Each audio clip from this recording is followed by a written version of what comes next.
Vista aérea de um largo rio. Sobre a imagem em letras brancas, Ministério da Cultura e Sabesp apresentam FASA, Festival de Artes e Saberes das Águas, Caminho das Águas. Força da natureza. E condição para que a vida exista, a água também é uma fonte inesgotável de inspiração. O FASA, Festival de Artes e Saberes das Águas, reúne manifestações artísticas e pensamentos inspirados neste elemento vital. Rios, mares, Uma baleia salta no mar. cachoeiras, lagos e nascentes que moldam a identidade cultural de seus territórios.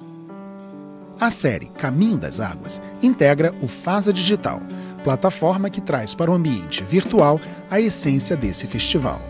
Em cada episódio, você vive histórias e experiências das cidades visitadas pelo FASA, mostrando como a água inspira e molda as tradições culturais, artísticas e comunitárias de cada lugar. Aqui, paisagens aquáticas, identidade local e sustentabilidade se conectam, criando um diálogo vivo e harmonioso entre a natureza e a expressão cultural. Vista aérea das águas calmas de um largo Uma rio. cidade que acolhe uma imensa superfície de águas entre montanhas e florestas, conectando comunidades tradicionais e urbanas. Um município que se orgulha de ser o cenário de uma das maiores obras hídricas do Brasil, onde o curso da vida encontra um novo caminho.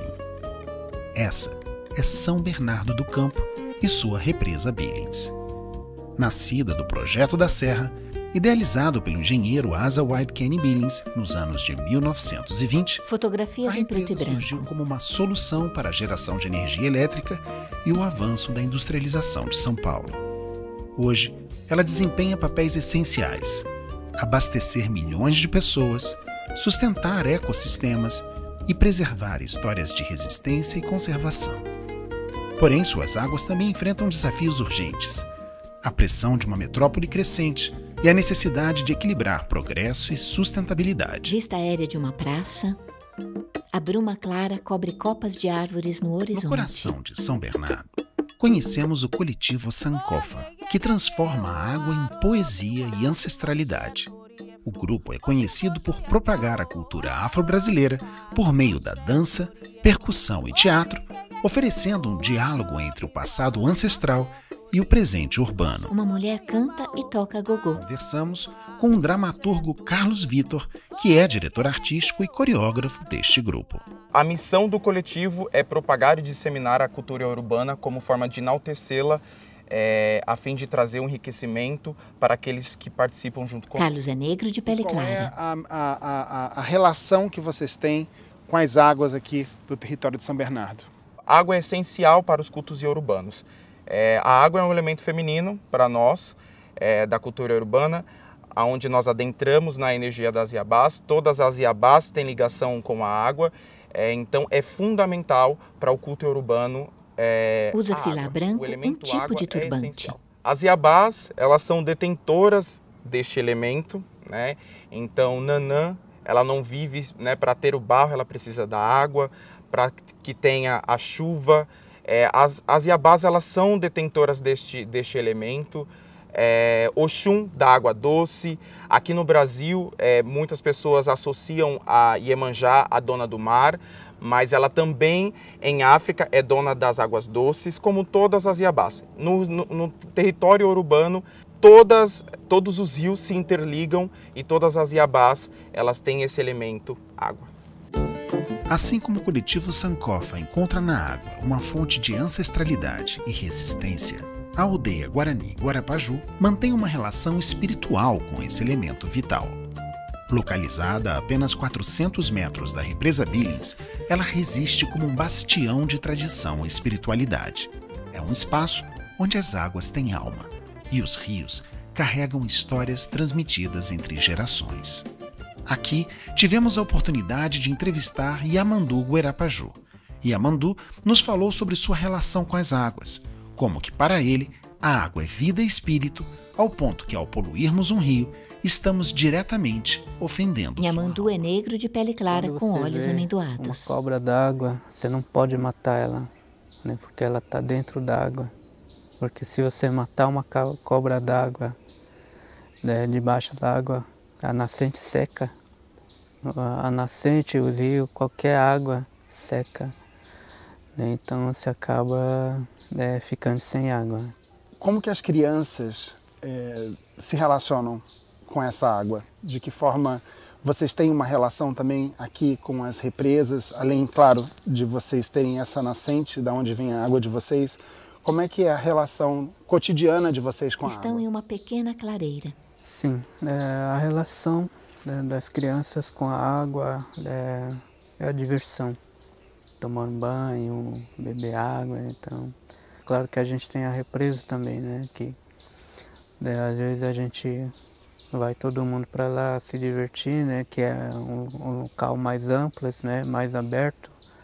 Mas assim, a relação com as nascentes é respeitosa, né? Da forma que a gente respeita as nascentes, eles também têm esse respeito por nascente. E vocês pescam na represa também? Sim. Tem um mês, né, tem um mês certo, né, que a gente, que é uma época de pesca, né, então a gente procura pescar bastante na época de pesca. E como é que é normalmente a pesca de vocês na represa? Que tipo de sistema de pesca vocês normalmente usam? Sim, hoje geralmente a gente já compra o anzol, né, uma vara, né, ou a gente corta daqui mesmo, né, para fazer uma vara, né. A gente tem uma linha, né? Mas a maioria é acostumado com a tarrafa, com rede, né? Não é mais aquela de antigamente, né? Só com flecha e uma lança, né? Tudo é modernizado hoje, né? Nas margens da represa Billings, a poucos metros da aldeia Guarani Guarapaju, entrevistamos o agente cultural Nardo Negreiros, que promove em São Bernardo do Campo ações que dialogam com as memórias e tradições locais.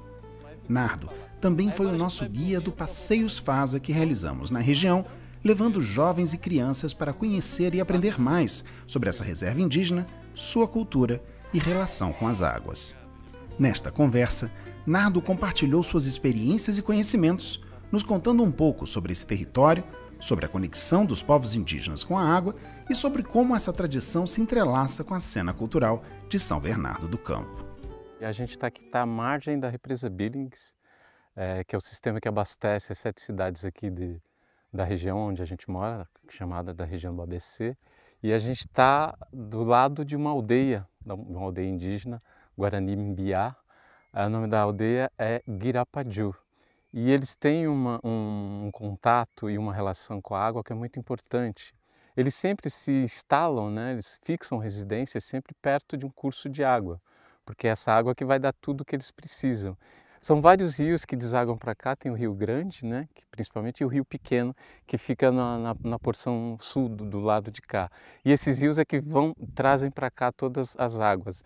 E aqui a gente tá numa área razoavelmente preservada, né? Porque aqui, como pode perceber, a gente não consegue encontrar nenhuma residência, nenhuma ocupação por perto. Isso é muito necessário e os indígenas estão saindo, eles estão procurando exatamente esse silêncio e essa calma para se estabelecer, por isso que se estabeleceram aqui, né? E além dessa aldeia que a gente está instalada aqui hoje, nesse momento, a gente também tem mais 3 aldeias aqui na cidade. Olhando aqui para frente, a gente tem uma outra aldeia que chama Quaraí Rechacã. Aponta para o outro lado da margem. O caminho que eles fazem para cá justamente com o barco, e também eles estão muito mais próximos da água que a gente, né? Então, para o povo indígena e para esse povo Guarani Mbiá dessa aldeia, é muito importante essa água porque é onde vai dar subsistência para eles naturalmente. E aqui, o que é mais importante dentro dessa aldeia, aqui eles estão seguros, né? Daqui eles não sairão, então está sendo até ampliada essa daí, né? A etnia que a gente está se referindo aqui é Guarani Mbiá, que falam o Guarani, o idioma deles é o Guarani, e o que é interessante é que as crianças até os 3, 4 anos só falam o Guarani e só vão aprender depois o português, o nosso português, logo em seguida quando eles vão para a escola. E por que isso? Porque é uma forma de resistência, de manter a tradição. Isso é muito importante, mantendo a tradição através da língua, principalmente, da música e do artesanato das artes em geral. Mas principalmente principalmente conservando a sua tradição religiosa, a sua tradição espiritual, que é o que mantém eles vivos. Então, essa tradição, esse costume de manter a língua é necessário para que haja essa resistência e que eles se estabeleçam com muita fortaleza, com muita resistência aqui. Eu vi também que as construções deles, no caminho para cá, eu vi que as construções deles utilizam recursos naturais aqui mesmo dessa região, né? Muito barro, bambu. Você tem alguma coisa que você possa falar sobre como que é a construção das casas dessa comunidade aqui nessa região? É interessante que a gente passou por aqui e eles estão construindo as casas dele de forma muito tradicional. É dessa forma que os primeiros guaranis faziam suas casas aqui nessa região. Então os recursos são daqui mesmo, aquela argila vermelha é tirada das margens dos riozinhos que passam no meio da aldeia, os troncos das árvores também é daqui de dentro dessa região também, assim como a palha que cobre o telhado deles, né? Então eles estão seguindo muito essa tradição deles, né?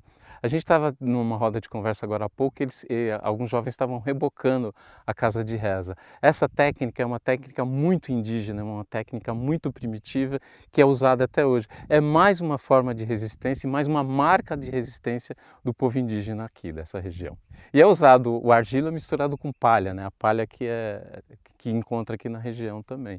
Então é muito fácil encontrar esse material e a gente pode dizer que é uma técnica extremamente sustentável, né? Porque você não vai usar nenhum material de fora, você vai usar só a matéria-prima daqui de dentro mesmo.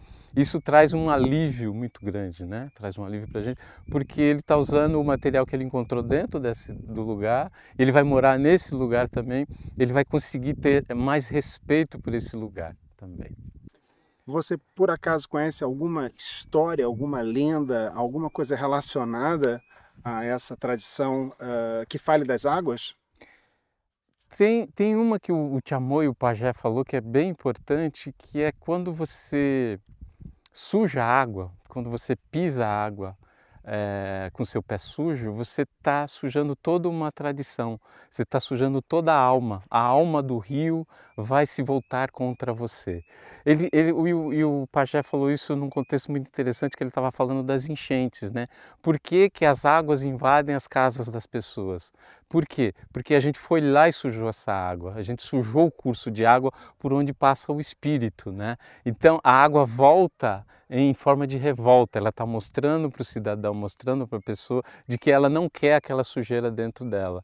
Então dessa forma fica muito bem contextualizada. A gente que é branco, que é juruá, consegue entender muito bem o porquê que a água volta para a nossa casa, né? E os velhos, os tiramões, os pajés sabem disso, né? Que se a gente sujar, essa água volta para a gente, volta com muito mais violência, volta no sentido de cobrar da gente, da nossa alma, o que a gente fez com ela.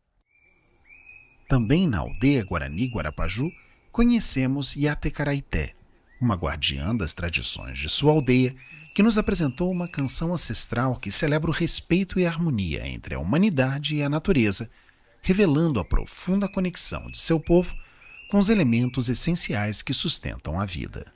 Iatê tem os olhos amendoados e usa um lenço sobre os cabelos. Aí quando essa canção fala assim, chove, vem, enche a água, aí vai circulando onde tem agora que a gente vê isso aqui, Momburi vai longe, longe, vai longe.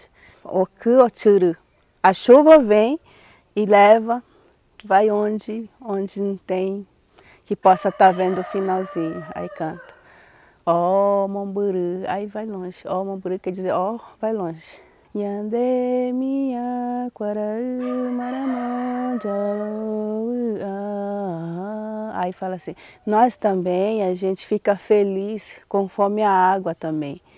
Quando vem um pôr do sol, a gente fica feliz também. A gente quer ver o sol nascer. É a mesma coisa que a água também. Eles querem a água bem limpa. Vai aonde? Dando a felizada de todas as crianças, né?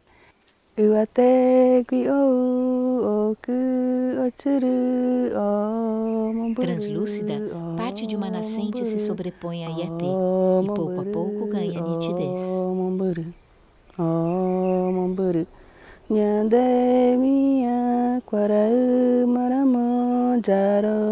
As águas são claras e rasas. Na superfície, flutuam folhas e pequenos galhos.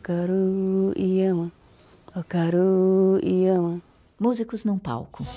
A alma das águas também é fonte de inspiração na obra de um dos mais importantes filhos de São Bernardo do Campo, Itacir Boccato Júnior. Nascido em 1960, Boccato é um dos maiores trombonistas do Brasil, tendo tocado ao lado de ícones como Elis Regina, Rita Lee, Ney Matogrosso e Seu Jorge, e participado de festivais renomados como Montreux, Moscou e Suíça. Em composições como Santuários das Baleias, ele traduz o majestoso encontro entre a música e os mistérios e belezas da natureza de forma poderosa e fluida. Itacir é branco de cabelos castanhos. Eu duas músicas que eu fiz numa série e modifiquei elas. Seria o Santuário das Baleias, aquele som das baleias, aquele momento especial delas e a comunicação dela entre oceanos de um lado para o outro, e o Suplício da Baleia, que era aquela fase que estavam matando baleia pra caramba, que diminuiu muito. E a água, né? A água entra nisso como uma inspiração muito grande. Eu, por exemplo, sou uma pessoa bem solar, então eu preciso da água. A água me dá equilíbrio, a água me dá, né? Então, em pensar que nós somos brasileiros... Estão em um teatro de arena. É um continente de água, né? Mas o que é bonito é a água. Quanto ela é assim na vida da gente, é uma coisa que inspira, que traz... Você começou a lembrar o Hermeto Pascoal tocando flautinha na água, abaixando. Então a água está sempre nas minhas composições, sempre nos meus momentos, porque eu acho que a água é a vida, é a coisa mais importante para nós. Detalhe de pequenas ondulações nas águas calmas. Vista de cima, a enorme represa é ladeada por florestas. Neste episódio, vimos como São Bernardo do Campo e sua represa Billings unem histórias de luta, ancestralidade e criação artística. Suas águas transcendem a funcionalidade dessa majestosa obra de engenharia hidráulica, inspirando e conectando aqueles que se permitem ouvir seus encantos e sentir sua alma. Entre as copas volumosas despontam grandes torres de transmissão. Assim, encerramos mais um episódio de Caminho das Águas. Para saber mais sobre os conteúdos digitais do FASA e acompanhar estas e outras iniciativas do festival, inscreva-se em nosso canal e visite nossas redes sociais através do site fasa.arte.br. FASA, onde cultura e pensamentos fluem, conectando você com esse elemento vital que nos inspira e nos faz viver. O sol poente reflete nas águas. Sobre a imagem, seguem os logos de patrocínio, parcerias e realização.